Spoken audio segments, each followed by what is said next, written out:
We're in the season of Lent, and we only have a few short weeks until we arrive on Easter Sunday. But in the midst of this time, we follow Jesus' story as he makes his way closer and closer to the cross. This morning, as we continue our sermon series, Light and Life, we look at the story of Jesus according to the gospel, and we see how Pontius Pilate addresses the crowd about Jesus' fate this morning. He calls for a decision to be made between Jesus and another prisoner named Barabbas. Our scripture lesson comes from John 18, verses 38b through 19:7. After Pilate said this, he returned to the Jewish leaders and said, "I find no grounds for any charge against him. You have a custom that I release one prisoner for you at Passover. Do you want me to release for you the king of the Jews?" They shouted, "Not this man, give us Barabbas." Barabbas was an outlaw. Then Pilate had Jesus taken and whipped. The soldiers twisted together a crown of thorns and put it on his head and dressed him in a purple robe. Over and over they went up to him and said, "Greetings, King of the Jews." And they slapped him in the face. Pilate came out to the palace again and said to the Jewish leaders, "Look, I'm bringing him out to you to let you know that I find no grounds for a charge against him." When Jesus came out wearing the crown of thorns and the purple robe, Pilate said to them, "Here's the man." When the chief priests and their deputies saw him, they shouted out, "Crucify! Crucify!" Pilate told them, "You take him and crucify him. I don't find any grounds for a charge against him." The Jewish leaders replied, "We have a law, and according to this law, he ought to die because he made himself out to be God's son."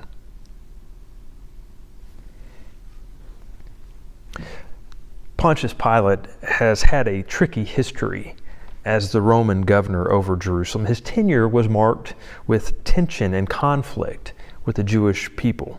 He was often heavy-handed and insensitive toward Jewish customs. For example, in order to fix a budget shortage, Pilate stole funds from the Jewish people out of their temple treasury. When the Jewish people responded with riots, Pilate sent soldiers to beat the Jewish people into submission, killing many of them. When Pilate decorated his palace with numerous idols, the Jewish people complained to Caesar, and Pilate ended up having to remove those idols because Pilate's number one job was to keep the Jewish people under control. And he just couldn't seem to do it. And now Pilate finds himself in yet another sticky situation. The religious leaders have brought Jesus to Pilate and asked him for his ruling. They're calling for Jesus to be put to death. Deep down, Pilate knows that Jesus is innocent. He even says it numerous times. He can find no charges against him. But he's feeling this pressure of the religious leaders and this crowd who are calling for Jesus' crucifixion. And Pilate cannot afford another incident. He's already had enough strikes against him as it is. He can't afford to upset the Jewish people anymore. So Pilate comes up with a pretty good idea. He takes advantage of this old tradition during the Passover festival where one prisoner is released out of an act of compassion. It reflects the spirit of freedom and liberation that is central to the Passover story when the Israelites were freed from slavery in Egypt. And so Pilate presents the crowd with two options. Do you want me to release Jesus, or do you want me to release Barabbas? The answer seems simple. Jesus is completely innocent. He's done nothing wrong. Barabbas, however, is the worst prisoner that Pilate could find. He's a murderer and a thief. And Pilate is expecting the people to make the obvious choice. But to Pilate's shock and amazement, the crowd cries out, "Release Barabbas." In Matthew's gospel, Pilate is so surprised by this that he asks the crowd a second time, "Now who do you want me to release for you?" And again they cry out, "Barabbas." And when Pilate asks them about what he should do with Jesus, the murderous crowd cries out, "Crucify him! Crucify him!" So why would the crowd respond this way? What would cause this type of behavior toward an innocent man who has done nothing wrong? Well, perhaps the religious leaders were egging the crowd on, spreading lies and disinformation about Jesus. Maybe they hired people to go out into the crowd and to cause a scene by calling for Jesus' crucifixion. Or perhaps we can chalk all of this up to the barbaric nature of the ancient world. After all, stonings and crucifixions and gladiator games were methods of death and execution that were also means of entertainment for the people. But the sad truth is, there's really not much reason for the why when it comes to mob mentality. Oftentimes, terrible things happen without much reason at all. And unfortunately, mob mentality is all too real in our world today. In fact, it's been evident in the most horrific examples throughout history. The Salem witch trials, the slave trade, the Holocaust, the Red Scare. We see it in our politics. We see it on the internet and social media. And in these situations, we might find ourselves on one side or the other, but more often than not, we find ourselves really in the crowd as bystanders. When we see injustices in our world take place, what do we do? How do we respond?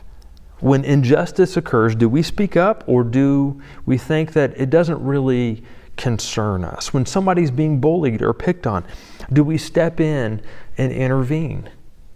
There are times in our lives where we are bystanders in the crowd, and maybe we're not actively doing anything to hurt anyone.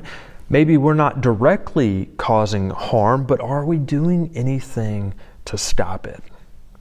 There's this movie that came out several years ago called Hotel Rwanda, and it's based on a true story about this conflict that occurred between the Hutu and Tutsi people that caused a genocide in Rwanda.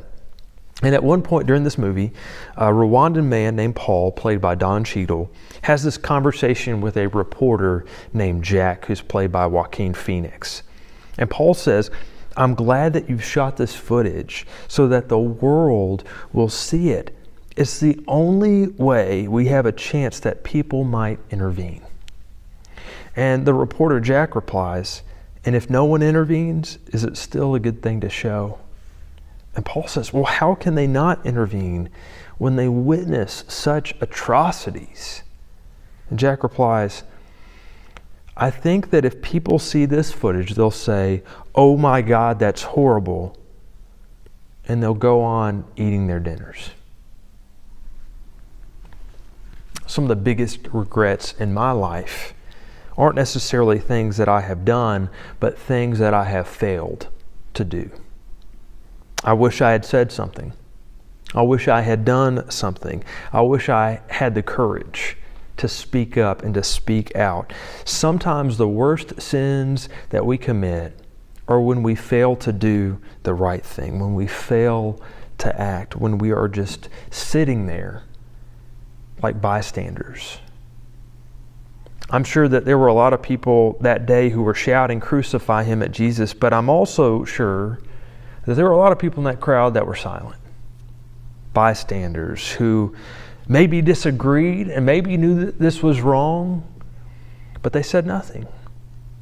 And it's ironic because Jesus actually has the power to stop all of this from happening. Jesus himself can prevent his own crucifixion from happening with the snap of his fingers. He can stop it all right here and right now, but he doesn't.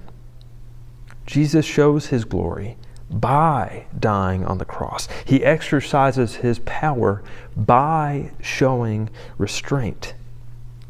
Have you ever had power, but you chose to exercise restraint instead?